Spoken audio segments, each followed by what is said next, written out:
Hello everyone, welcome you all on my YouTube channel. आप सभी का हार्दिक अभिनंदन, स्वागत, आभार।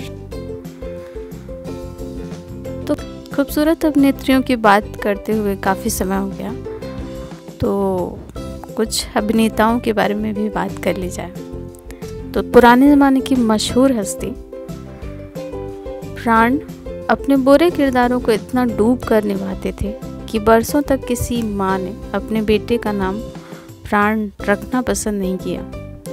12 फरवरी 1920 को जन्मे प्राण अपनी माँ के लाडले थे, क्योंकि उनके पिता सरकारी कॉन्ट्रैक्टर थे और अक्सर दौरे पर रहा करते थे।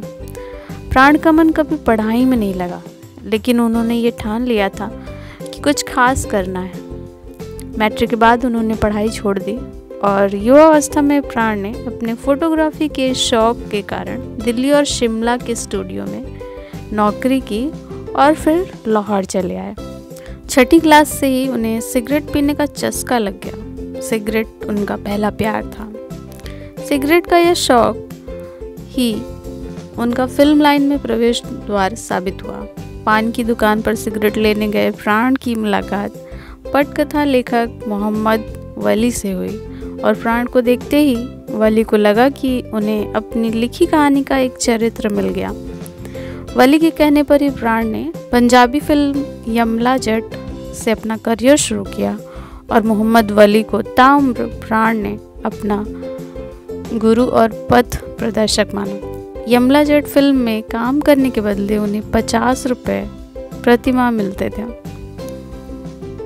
प्राण की दूसरी फिल्म खानदान सुपरहिट रही, लेकिन हीरो बनना उन्हें अच्छा नहीं लगता था।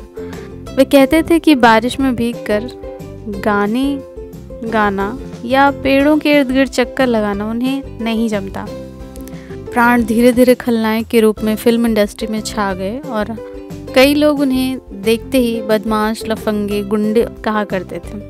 बच्चे और महिलाएं उन्हें देखकर छिप जाया करते थे। मनोज कुमार की शहीद और उपकार ने प्राण की इमेज में काफ़ी बदलाव किया और उसके बाद उन्होंने कई फिल्मों में सकारात्मक रोल भी निभाए। जंजीर फिल्म में अमिताभ और प्राण पर थाने का सीन फिल्माया गया और अमिताभ की प्राण ने हौसला अफजाई की और उसके बाद अमिताभ को कमाल का शॉट दिया। आवाज़ के उतार चढ़ाव को प्राण अभिनय का सबसे अहम हिस्सा मानते थे। अपने किरदारों में जान डालने के लिए प्राण को अपनी वेशभूषा और गेटअप के साथ प्रयोग करना बहुत पसंद आता था और प्राण ने फिल्मों में जो अलग अलग किरदार निभाए, रावण प्राण का फेवरेट कैरेक्टर था और प्राण ने किसी की नकल नहीं की। वे आम आदमी को बारीकी से देखते और फिर अपने अभिनय में उस हाव भाव को इस्तेमाल करते थे। राजनीति और नेताओं से प्राण को चिढ़ थी। प्राण का कहना था कि अगले जन्म में भी वे प्राण ही बनना चाहेंगे। शूटिंग के दौरान सेट पे वे सबसे पहले पहुंचते और पैक होने के बाद ही लौटते। प्राण द्वारा बोले गए कई मशहूर संवाद उनके ही दिमाग की उपज थी। पर्दे पर प्राण को दिलीप कुमार और धर्मेंद्र से मार खाना पसंद था, क्योंकि वे इन दिनों हीरो को शेर मानते थे। दिलीप कुमार और प्राण बेहद अच्छे दोस्त थे और दिलीप की शादी में हिस्सा लेने वे कश्मीर से मुंबई पहुंचे। पर्दे पर क्रूर और बुरे आदमी का किरदार निभाने वाले प्राण निजी जिंदगी में बेहद भले और संवेदनशील इंसान थे और गरीब, बेसहारा और अनाथों की उन्होंने हमेशा मदद की। प्राण पर फिल्माए गए कई गीत सुपरहिट रहे। मन्ना डे की आवाज़ उन पर खूब जमती थी।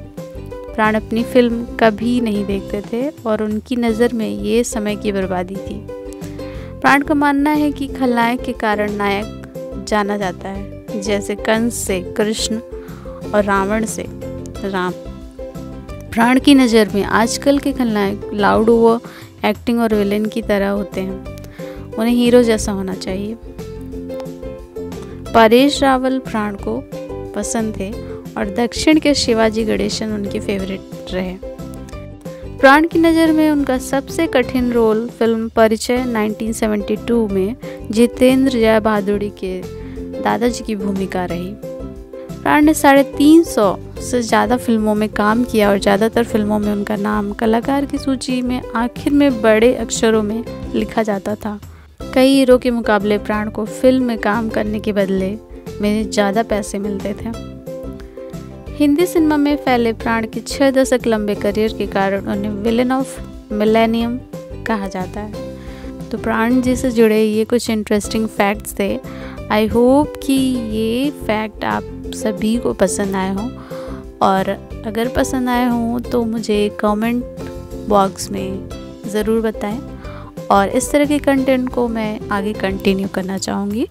तो thank you so much everyone for supporting me, और ऐसी ही मशहूर हस्तियों के अनसुनी दास्तान जानने के लिए मेरे साथ बने रहें फ्लैशबैक इन पर। Thank you.